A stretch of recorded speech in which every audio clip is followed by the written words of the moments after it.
Happy Tuesday and welcome to the Sportsline podcast here on CHCH. I'm Bubba O'Neil. Well, this exclusive podcast, it shines the spotlight on teams, athletes, coaches, and executives that come from, reside, and or are making their presence known in Southern Ontario. Now, with that said, once a week, we like to put our guests to the test with the Sportsline Square Off. No doubt many of you are familiar with this friendly face that is one of the first when you wake up and turn on that television. A dozen years ago, he co-hosted the earliest morning show in the nation on First Edition. Years later, he proved that no task was too big, too small, or too intimidating as the adventure reporter on Morning Live. Currently, he rides shotgun with the lovely Annette Hom as the co-host on Morning Live. But deep down, you see it every time at about 7:10. He's a massive sports fan. And Tim Bolen, this is the second time that we have him here on the couch. And it's just great to talk to you. We had such a good time doing that square off that we had to do it again. Well, here's the thing. There's so much to talk about, but we're just like, save it for the pod. Don't talk about it. Don't bring up anything. Let's save it for the pod because there's some good stuff to chat about. And like, is this your favorite time of the year for sports, or is it the fall? The fall. Because you're football? Yes, that's why? That's exactly why. And you're right, because it's those two times of the year where, almost everything's going, or everything's starting to go, or the preps are starting to go. I think I like it because of that NFL, the CFL, the Grey Cup. Yeah. You're getting into the nitty-gritty in the National Football League where everything is so important. But I know you're a big baseball guy, so that's probably why it maybe means a little bit more. There's a romance that I have with baseball that goes back to me being a kid growing up on a farm. But then you also have the NHL playoffs. Yes. You also have the NBA playoffs. Mm-hmm. You also have the MLS is back, and when a CPL is coming back, and there's just so many other things that are going on. It's amazing that there's that much to consume, and I know sometimes I get a little frustrated with my 6 or 7 minutes on the sportscast. 6 or 7? I get 3. I know. I get 3. I get 2, 3. Which to me is an absolute travesty. Because I think even when I watch you in the morning, I need a little bit more than what you're getting. So to the producers out there, can you give Tim a little bit more? The thing is too, because our viewers are maybe a little bit different, because people would tune in to know what's going on with sports. Our viewers might be, if they're a hardcore sports fan, they're going to one of the outlets of the Sportsnets or the TSNs to get their full breakdown of sports. That's why I always try to cater to a casual fan. Right. I don't really like to go throw hardcore stats at you. It's all about the story and just kind of educating the viewer about kind of what's going on and why you might be interested in it. There's no doubt. You definitely tell the stories even more than I do. Yeah. I'm a little bit more results oriented and setting you up for what's coming up tonight. But you certainly do a wonderful job. And even when there's a great play, you make that part of your morning stick as well too. And you get to conversate about it with all your teammates as well too. Well, that's the thing, because Annette's a sports fan, but she's not a hardcore sports fan. So I'm also trying, I can gauge off of her if she's interested in it or not, and I kind of know what she's going to be interested. Yeah, well, she'll let me know. I like when you're able to educate her, and she comes back at me with stuff that we've talked about in the past. I'm like, goodness, that'd be. And even who Brian Wood is and Emily, they're not sports fans either, but there's always something interesting that caters to the non-sports fan too. And there's so much on not only a national, there's provincial, and in our own area right now, there has never been more going on a local basis as well. Well, I knew when I was rhyming things off, and I knew I missed something. OHL playoffs. You got the Brantford Bulldogs coming back for the playoffs, first time in Brantford, so that's going to be starting. So and so much Junior A hockey that's going on. So and you always get notes. I get notes. Why aren't you talking about this? Why we can't talk about everything? If there's an intriguing story, women's hockey. There's so much talent. Oh goodness. Yeah, what's going on with that? And we have to get to that locally and also with the PWHL. Just looking back at what you do on a morning basis, and I kind of look at your life, and I'm amazed at what you do on a daily basis. Because for people that don't know, you're married, you've been married for a long time, you've got 3 kids. How do you pull this off with 3 kids and a wife? Yeah, I work it with my lovely wife Elizabeth. We're on opposite schedules. That's why we're probably still married. because she works at night a lot of the time, and then I work my silly hours during the day.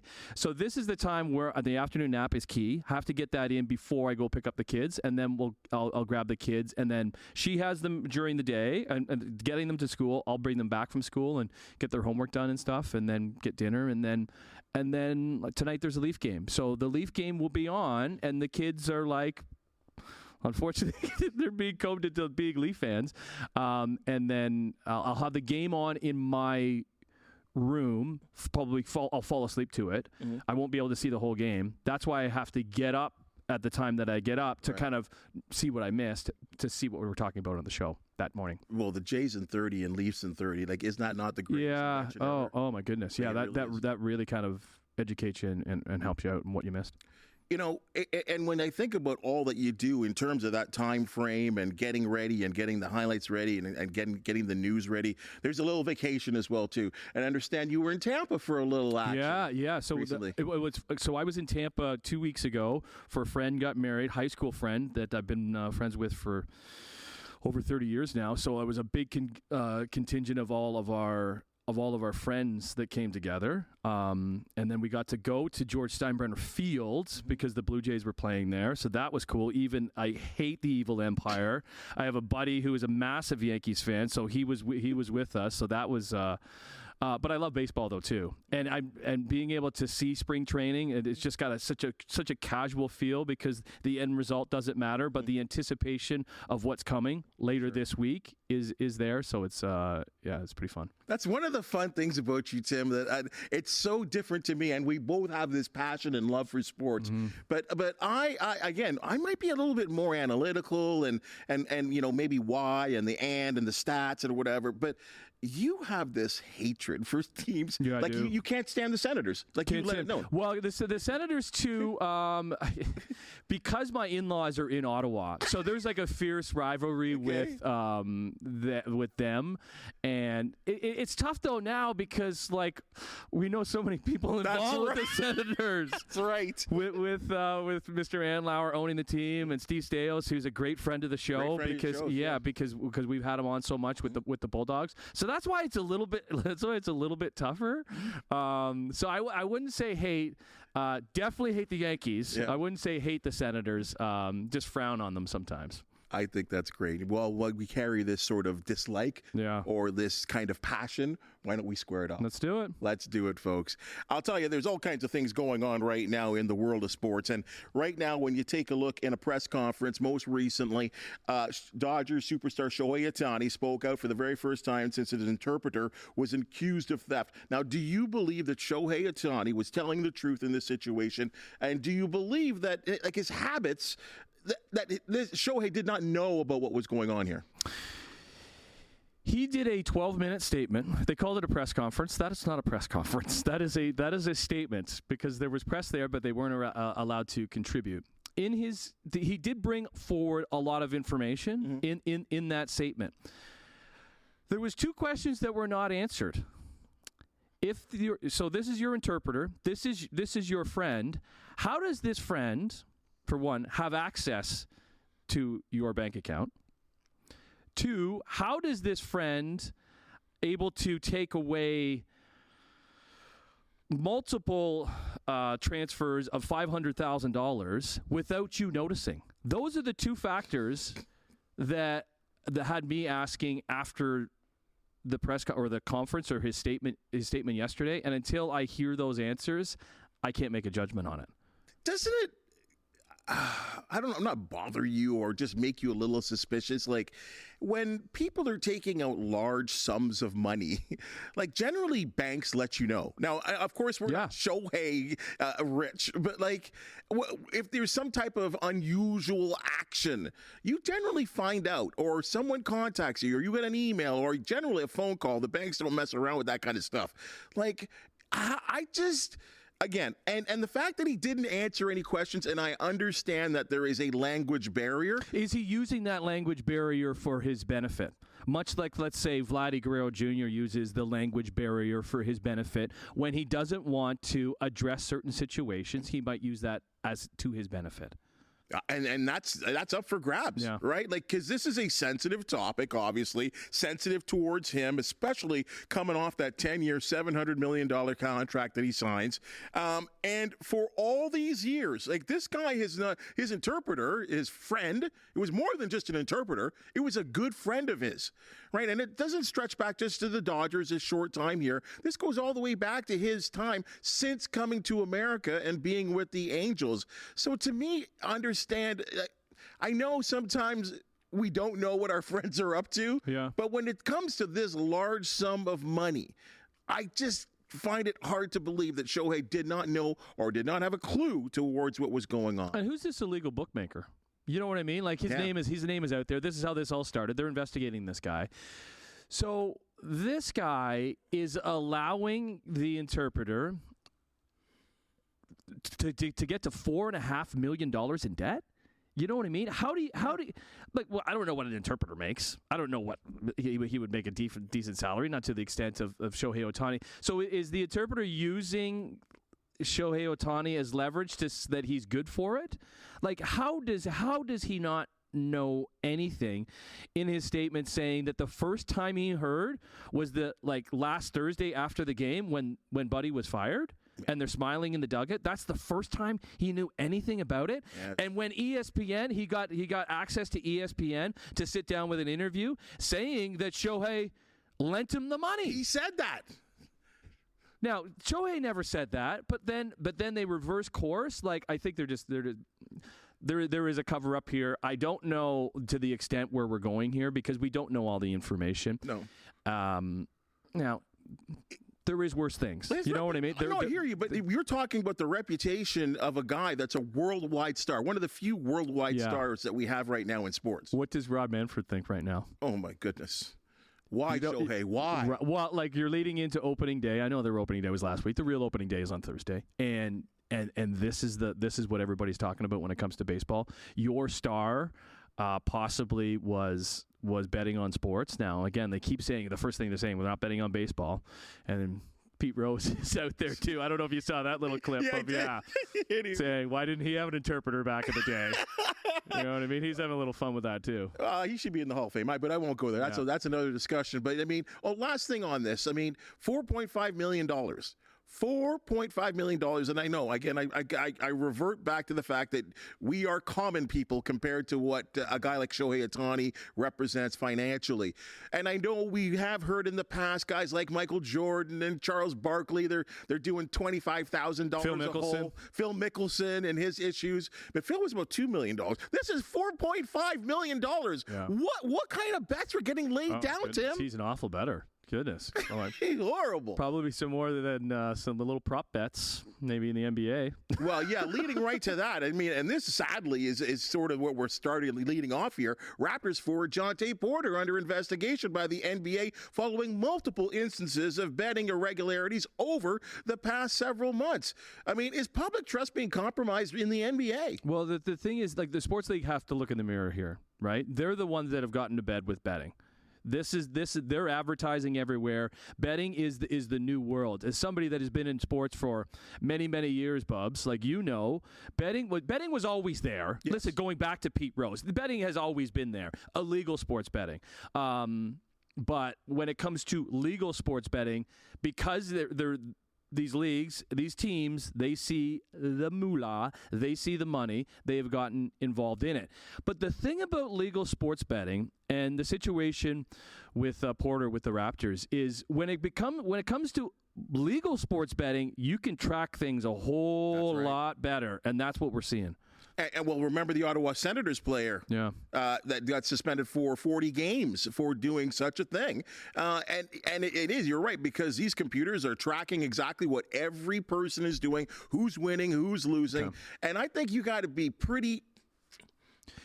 pretty, I don't want to say dumb, but Yeah. you got to be pretty naive not to know that, especially if you're a star, that your accounts are being watched, especially if you're going through a friend. These are all things that can be tracked. Well, Jonte Porter for the Raptors. This is a bigger deal though, because he's in there's allegations that he was involved in these prop bets. Right. You know what I mean? Taking himself out of the game because there was two incidents, one for injury, one for illness, and then those prop bets did really, really well.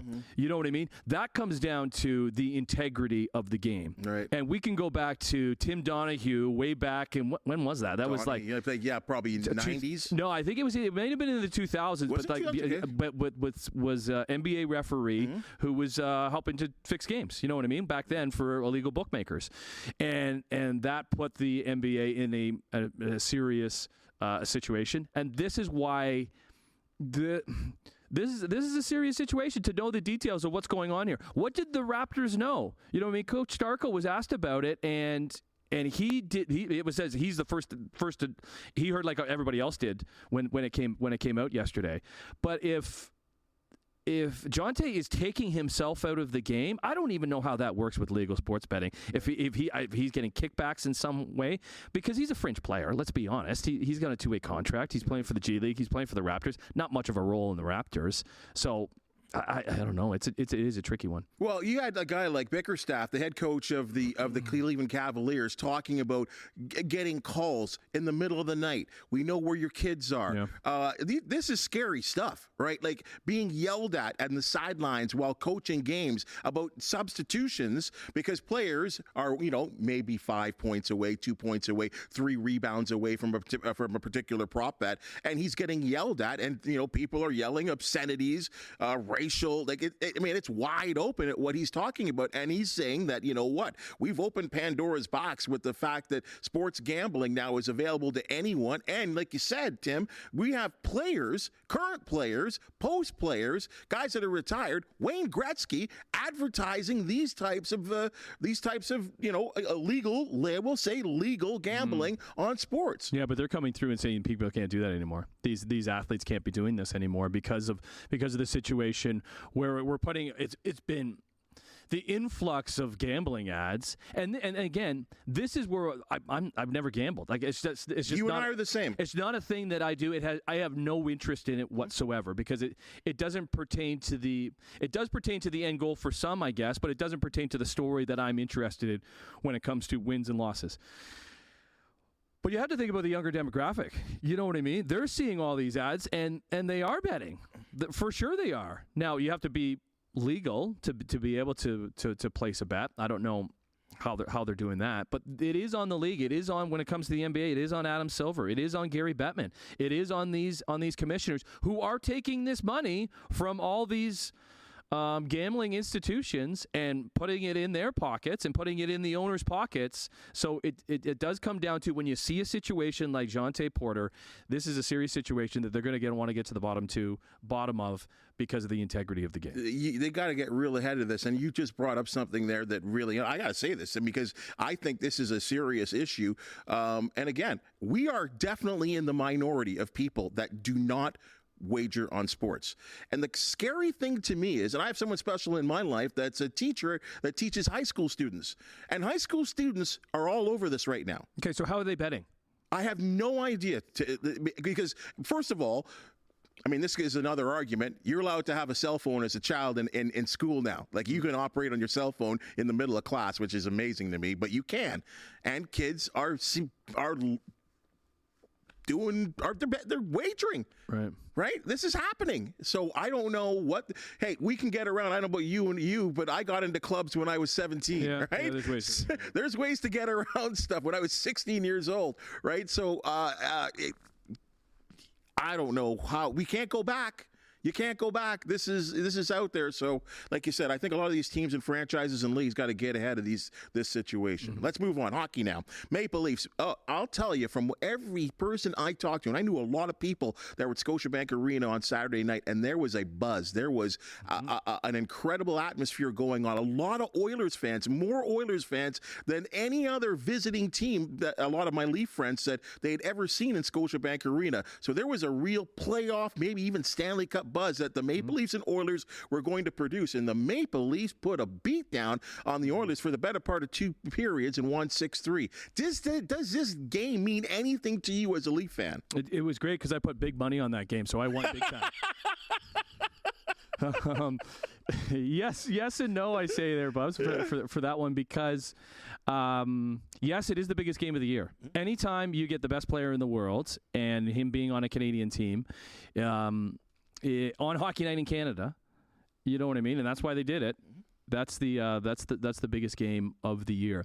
So is it a big deal? It is a big deal because the spotlight was on them, and you didn't have Marner in the lineup. You did see some pushback, some physicality from Edmondson. You know, when a new guy, the new guy they picked up at the deadline, Edmondson. Yeah. What about Max Domi getting into a bit of a scrap? Did you see his dad was in the stands? Yeah, he didn't look too happy. But did you see the guy like poking him? I don't know if you. There's a guy. So he's in the stands watching his son scrap it out, and there's this guy who you don't really see is like poking Ty like 3 times. And really? Ty's like, don't do that to Ty Domi. Anyways, didn't we see what happened in Philadelphia? Yeah, exactly. Watch the lawsuit, Ty. So is it a big deal? So yes, I when you go up 5-0 on a very talented team like the Edmonton Oilers, and then hold on for the win, I think it is a big deal. The no part of the big deal is they come back on Saturday and lose to Carolina. So listen, those are 2 very good teams. That is a tough weekend to go 1-1. Okay. There's nothing wrong with that. But going forward, if you want to be doing something this year, they were down 2-0 in that Carolina game. They did fight back. They got a great goaltending effort from Joseph Woll. He was unbelievable.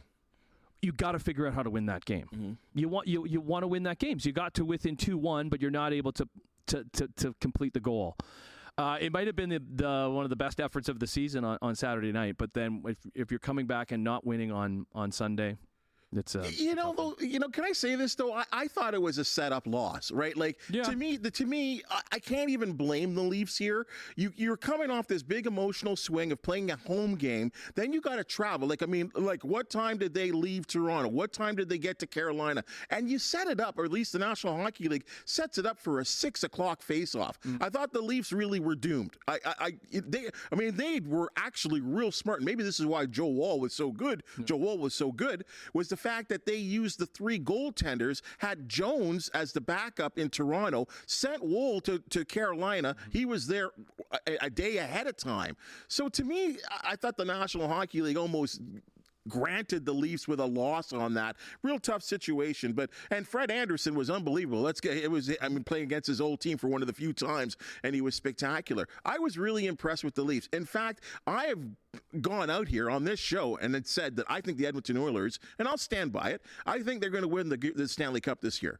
And I'm confused at what kind of start that was, full knowing exactly everything you said. The spotlight was huge. The amazing top line that they have. The fact that they had a guy like Hyman on 48 goals going into his old building, and no one showed up until about the 45-minute mark of the entire game. And then it really got interesting there, quite honestly. So if you're talking schedule, you look at the Oilers schedule. They played Thursday night. Then they come to Toronto. So that's a 2-hour time difference. They come to Toronto. They play again. We're putting excuses out there, but they play on Saturday night, and then they come back on Sunday, and they have to play in Ottawa on Sunday. So and then they lose on Sunday too. So back-to-back efforts. I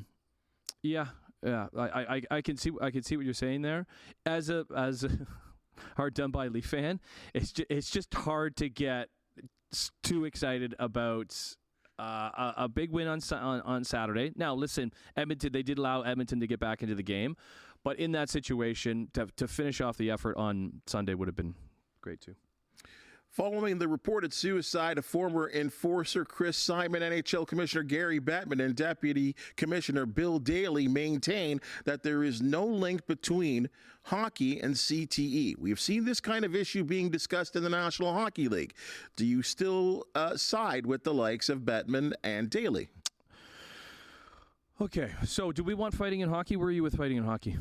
Yes, it's part of the sport. It's part of the sport. So if it's going to be part of the sport, they can't side with CTE.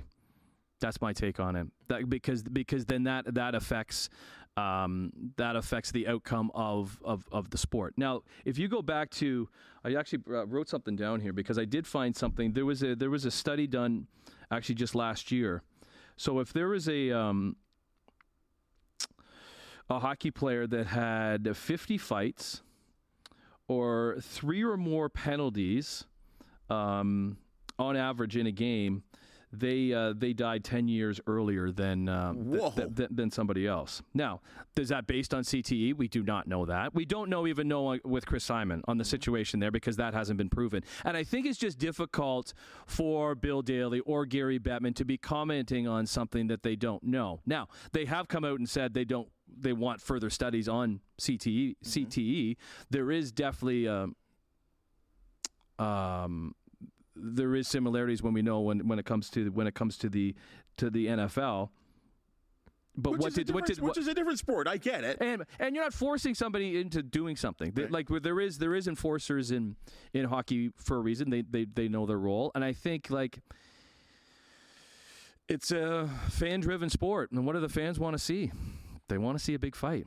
Look at that Max Domi fight on Saturday night. That building was going crazy when that happened. And isn't that nuts? I mean, because you're right. There are several of us that would say, you know what, how could there not be? We've already seen what happens with boxers when you take one too many punches to the head, and that's with gloves, and they're using 10. What about UFC? I mean, and UFC, the same sort of thing. We go crazy. We love the knockouts, yet we do.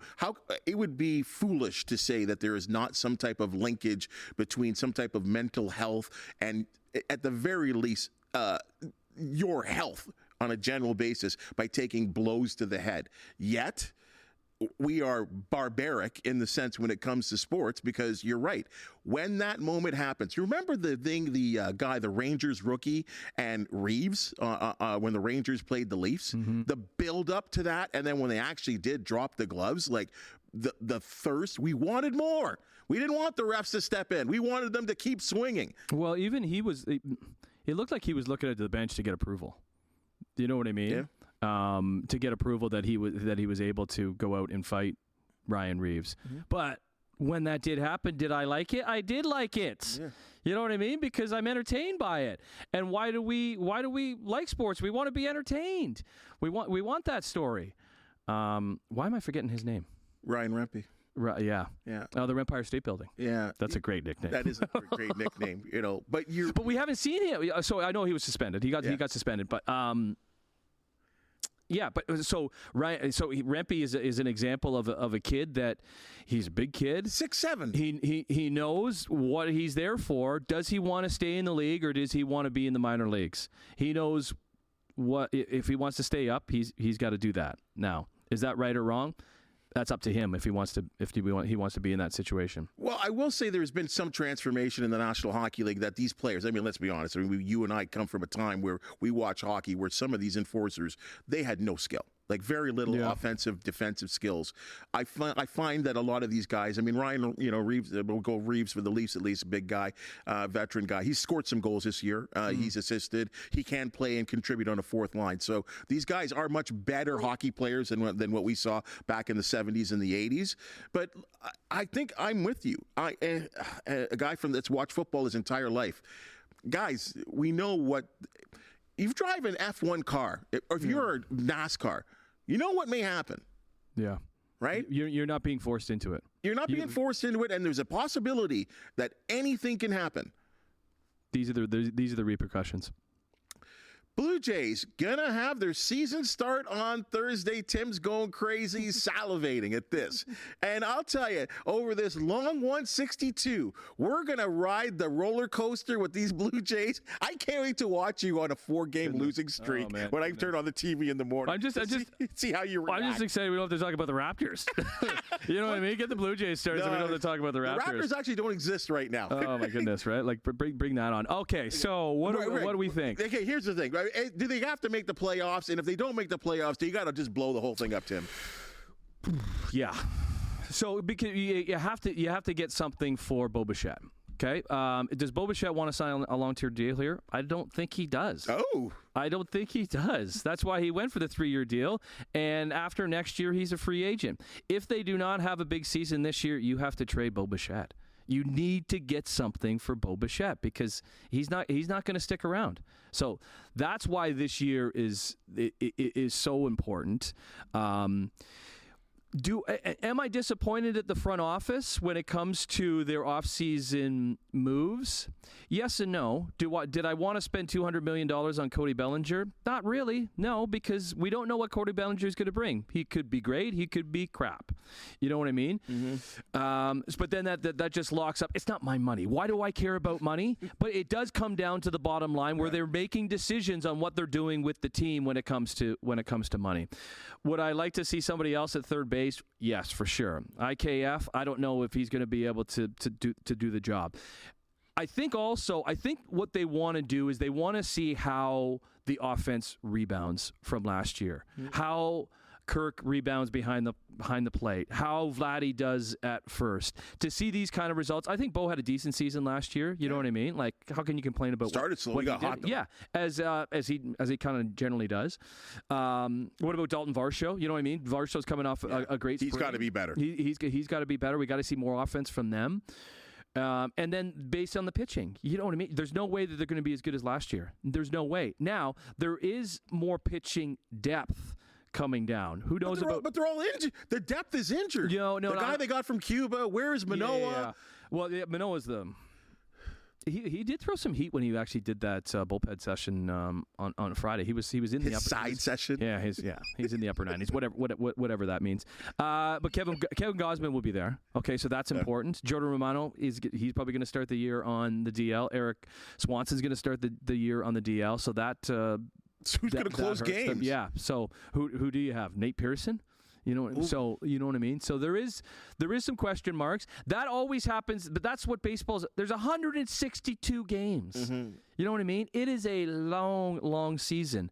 They started out really well last year and then kind of fizzled. I remember they played the St. Louis Cardinals last year in the first game of the season, and that offense was a banging. Remember Matt Chapman in the first month of the season? He was amazing, and then he hit the skids. So there needs to be some consistency on offense, and are they going to make the playoffs? Oh man, goodness. You just look at you're worried about the Baltimore Orioles because they just got... They're good. Well, they've got all these young kids that all look the same and can just rake. But they grew that, though. Yeah, I know, but it takes a lot of time of not being good. Yes. And is Rogers willing to do that? I don't think so. They got renovations to pay for. Yep. I am looking forward to seeing those, actually, though, too. It's about time. But here's the thing. So... I don't know if you've been looking at some of the prices. Like, ticket prices have gone up. You know what I mean? And so fans will be interested to see the new renovations and to see the baseball team to get in there. But if they start to stink, that's going to start to affect what happens at the gates. Two things here, right? I mean, the offense, I think, is going to be in question. But to me, the key word is runs in scoring position, right? Like, this team is, over the last 2 seasons, been one of the worst clutch hitting teams that we have seen. Like, any time they seem to get guys on base, they work pitchers. I just don't know why that when a guy gets on second base, they seem to struggle. And I'm talking about some of their best guys to drive home runs. It just doesn't seem to work. And I'll tell you another thing, just kind of on a personal basis, just watching the games, especially if the team isn't very good. And you said it. Rogers has got seats to sell, right? This has been a 2-year project, and it's going to be a 3-year project where they totally convert the stadium into more of a baseball friendly. $300 million. Right? It's a lot of bread. $300 million. But you know what, though? I don't need to hear the sell. I love our broadcast crew, right? Like, our broadcast crew on television is amongst the best in Major League Baseball. I guess they get paid a good amount of money. So with that good pay means a lot of how do you do this? Self-invented commercials that they get to read to us all the time about how great the changes are in the stadium, right? And I'm like, oh, can you imagine having to read this to fans and it's 14-1? The Jays are losing 14-1. Like, I just feel like it's getting forced on us. But I guess that is. But as fans, we can make the final decision if we want to pay that money and go to the ball game. Right. By the way, my schedule this year, I don't know if any Blue Jays fans out there that are listening, they're having something called Work from the Ballpark on Wednesdays. Have you seen the schedule? No. There are so many Wednesday afternoon games. First pitch just after 3 o'clock. They're calling it Work from the Ballpark. So they're encouraging a lot of people to go to the ballpark on a Wednesday afternoon, which is perfect for somebody like me. Yes. Will you forego your nap? Yeah. Oh, no. I'll squeeze in a nap. Maybe I just have an appointment to get out of work. Maybe possibly a little bit early. And then take the kids to the ballpark. Perhaps. Good idea. Yeah. So. Fun time of the year right now, basketball and at least the college level. We just finished the U Sports level of what we would call March Madness. Women and men's tournament going on right now. Do you have any interest level? Interest level is minimal, specifically for the men. What I like in March Madness is two things. I like drama, and I like star players. Okay, so for the first set of games, there wasn't all that much drama. There was a little bit. There was a couple good games that I was able to catch. Like coming down to the wire, and they're so because they're college players, right? So they're so inconsistent when it comes to things and turnovers and the opportunity for that.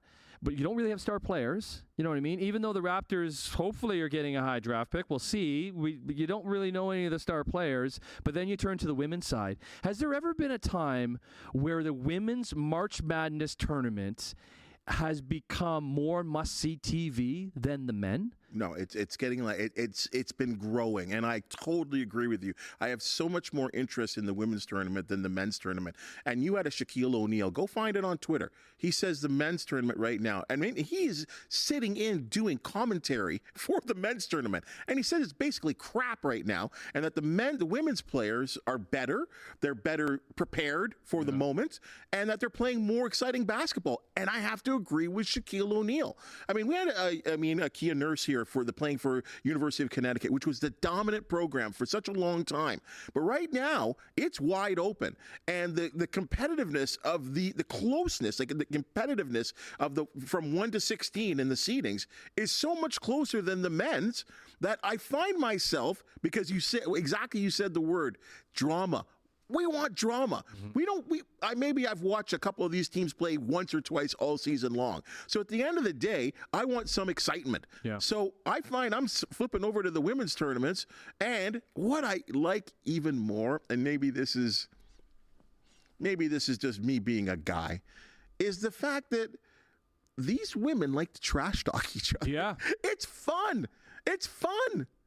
Does even go to work in the PWHL, like the grittiness that they're giving it to each other. Yes, like it's something to see. But again, also the star power. Look at what Caitlin Clark has done for women's basketball this year for the Iowa Hawkeyes. Like that's the hardest ticket to get to going to Iowa, and she had her last home game last night.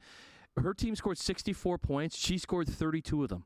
She scored half of her team's points. You know what I mean? She's going to be the first overall pick in the WNBA draft.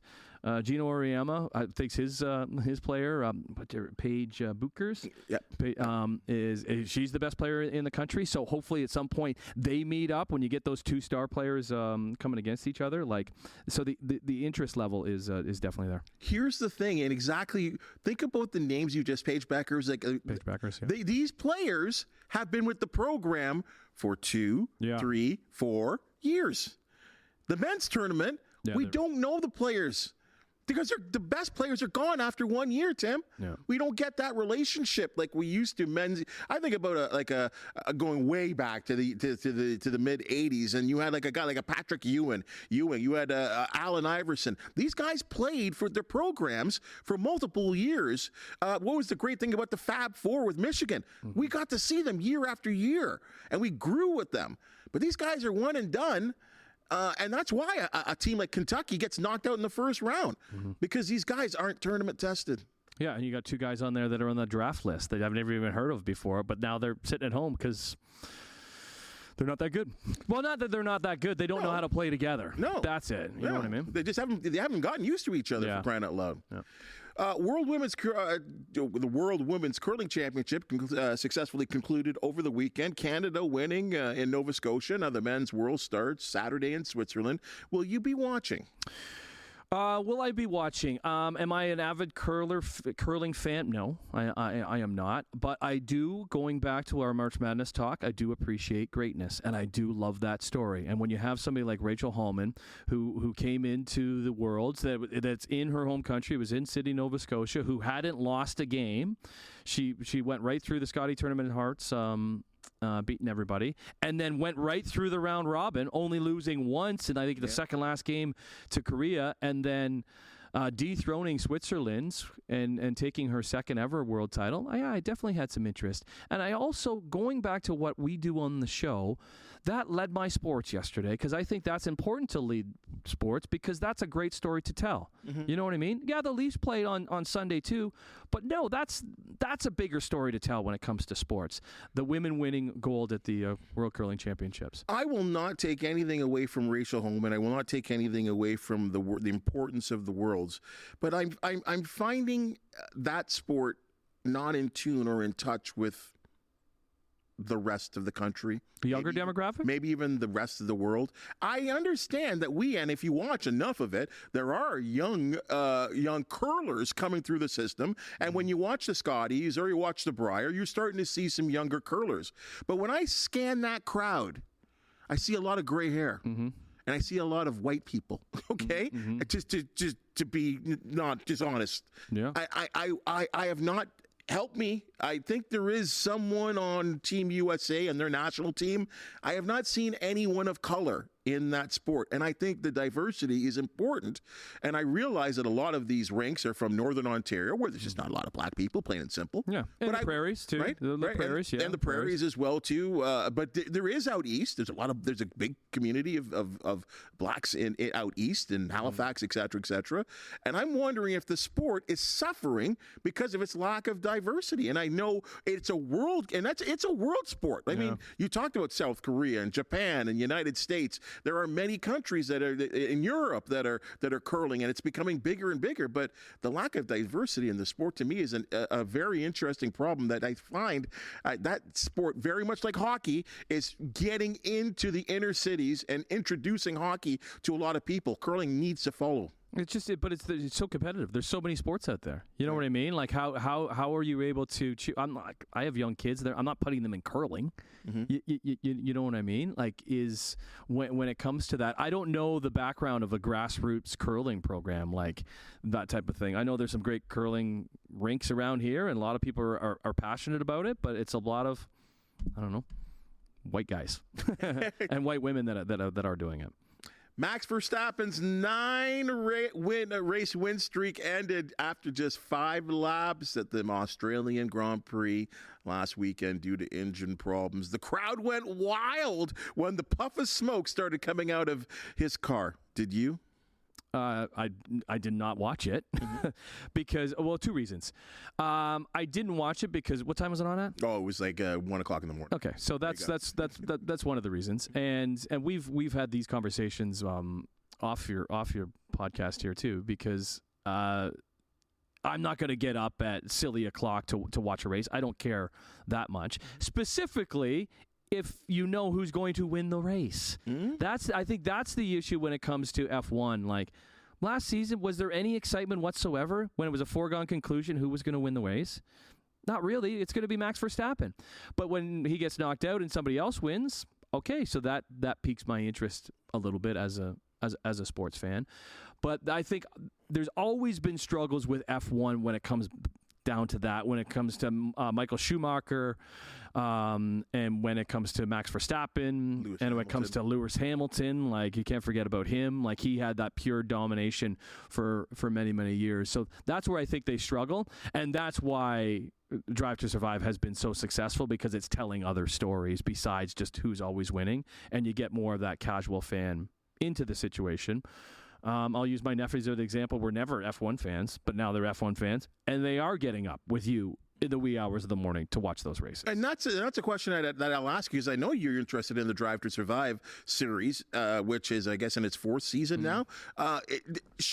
Do you not believe that it would translate into more viewers of the sport, watching the races, watching qualifying? I think it definitely does. Yeah, I'm just not one of them. Right. Because like at a certain point, I can only watch so many things. You know what I mean? Like you can't, like some of my friends just make fun of me all the time about how many sports I do like.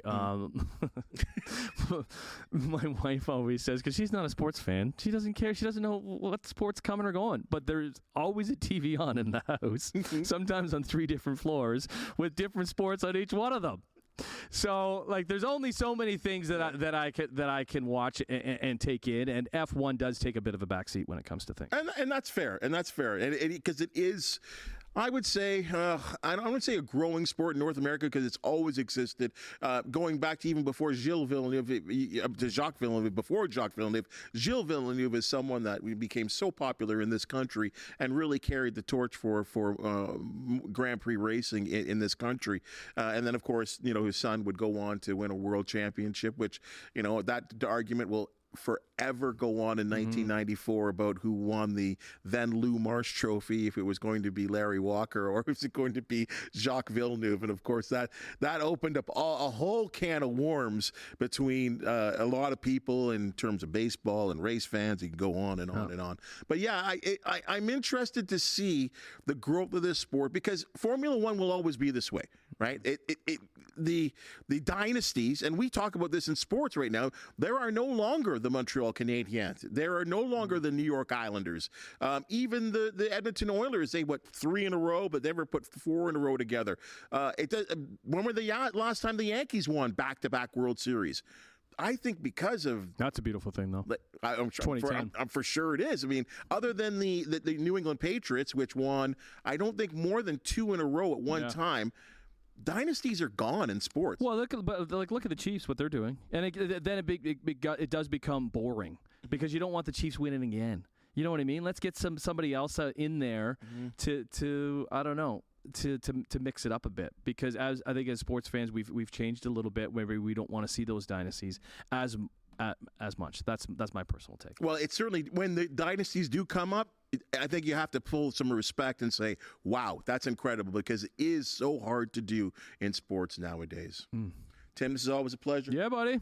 Great to chat some sports with you, and anytime, pal. And debate, and I'm feeling. You know what? For some reason this season, I said this to another Leaf fan of mine, and even a couple of Leaf fans that we have out in the newsroom.